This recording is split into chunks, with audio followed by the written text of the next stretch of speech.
It is impossible to get into much detail about the life of this great 19th century saint Swami Vivekananda. However, his short life of 39 years was very eventful, making up for several interesting stories from his life. So we start with this one. Once Swami Vivekananda was traveling someplace and he was in his typical monk robe, the orange color robe. Someone asked him, "Why don't you dress like a gentleman?" And the great monk replied, "Well, for you it is a tailor that makes a gentleman, but for me it is a character that makes one." What an awesome statement, and so profound. Then one morning after visiting a temple, Vivekananda was passing through a place which had a large tank of water on one side and a wall on the other. He was surrounded by a troop of large monkeys. The monkeys were not allowing him to pass, and as he tried to walk past them, they howled, shrieked, and clutched at his feet. Vivekananda started to run, but as he ran, the monkeys got even bolder and attempted to bite at him.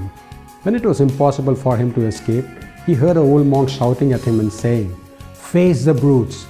The old monk's words had a magical effect on Vivekananda, and instead of running, he stood his ground, turned back to face the monkeys. And when he did that, the monkeys took to their heels and fled. With gratitude, Vivekananda gave the traditional greeting to the other monk, who smiled and walked away. Like those monkeys in the story, all negative thoughts and fears chase us as long as we run away from them. We make them stronger, but the day we confront these negative thoughts head on, we overcome them. Great lesson.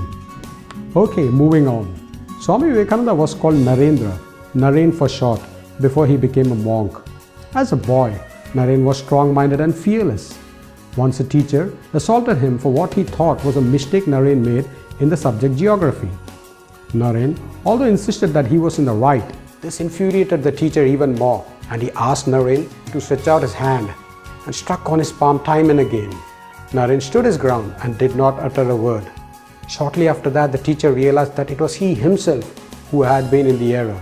He apologized to Naren profusely and thereafter always held him in high respect and regard.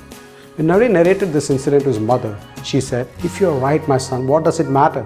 It may be unjust and unpleasant, but always do what is right, what you think is right, come what may."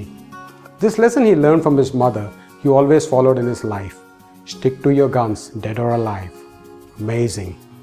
As a wandering monk, Swami Vivekananda once was roaming the forests of Himalayas.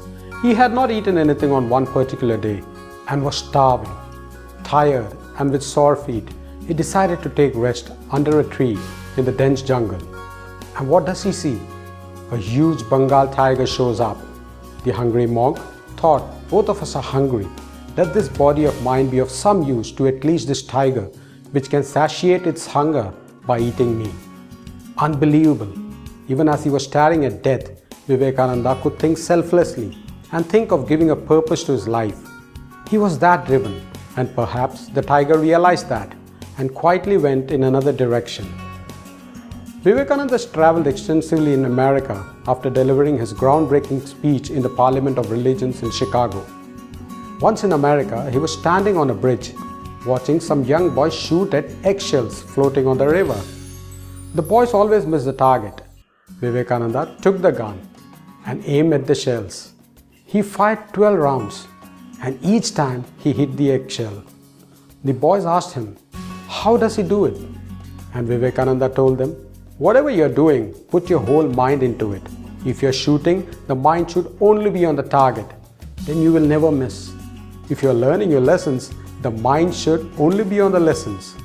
That focus is the secret of success in everything." Wise words for everyone. Moving on, once Vivekananda was traveling in a train in the US. There were 3 girls in the compartment making fun of Vivekananda for the way he looked and dressed. However, they saw a precious watch on his wrist. It was probably gifted by some king in India. The girls decided to play a prank, and they told him to give the watch or else they will complain to the cops that Vivekananda was physically harassing them. Vivekananda did not reply to the girls. Instead, he made a hand gesture suggesting that he was deaf.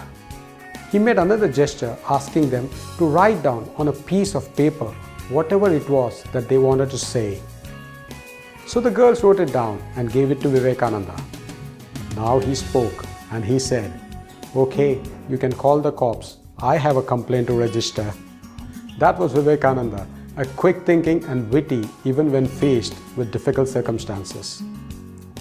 Finally, before leaving India for the first time to deliver a speech in the Parliament of Religions in Chicago, Vivekananda went to meet the wife of his guru, Sharda Devi, who he considered like his own mother. He told her about his plans of going to America and sought her blessings for success in his noble mission. She was cooking in the kitchen at that time. After hearing Vivekananda, she asked him for the knife kept nearby. Vivekananda gave it to her.